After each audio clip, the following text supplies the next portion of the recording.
વડોદરામાં king of માનેજાનો video viral થયો હતો, જેમાં ભીષણ શબ્દોનો ઉપયોગ કરી પોલીસને સીધો પડકાર ફેંકવામાં આવી હતી. જોકે આ વિડીયોમાં પોલીસને હાથે પડતા તુરંત જ પોલીસે યુવકોને ઝડપી લીધા હતા અને કાયદાનો પાઠ બનાવ્યો હતો. વડોદરામાં એક પછી એક ટપોરીઓના વિડીયો સામે આવી રહ્યા છે.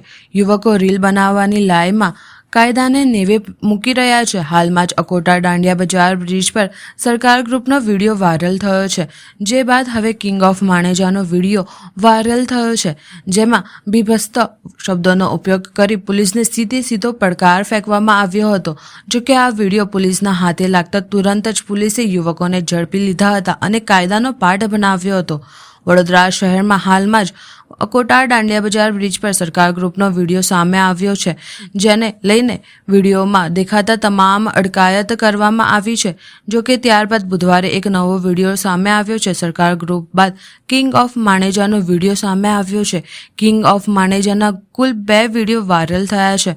એકમાં યુવક બ્રિજ પર છે, જ્યારે બીજા વિડીયોમાં યુવક રસ્તા પર છે. આ બંને વિડીયોમાં બીભત્સ શબ્દોનો ઉપયોગ કરવામાં આવ્યો છે અને આ વિડીયોમાં હિન્દીમાં યુવકો કહેવા માંગે છે કે દમ હોય તો માનેજા આવી જાઓ, જીગર હોય તો માનેજાવાળાને હાથ લગાવવામાં આવે. ટૂંકમાં આજે દેશનું ભવિષ્ય ખોટા માર્ગે વળી રહ્યું હોય તેમ લાગી રહ્યું છે. પોલીસની આટલી બધી કાર્યવાહી બાદ જાણે પોલીસનો કોઈ ખોફ જ રહ્યો ન હોય તેમ આ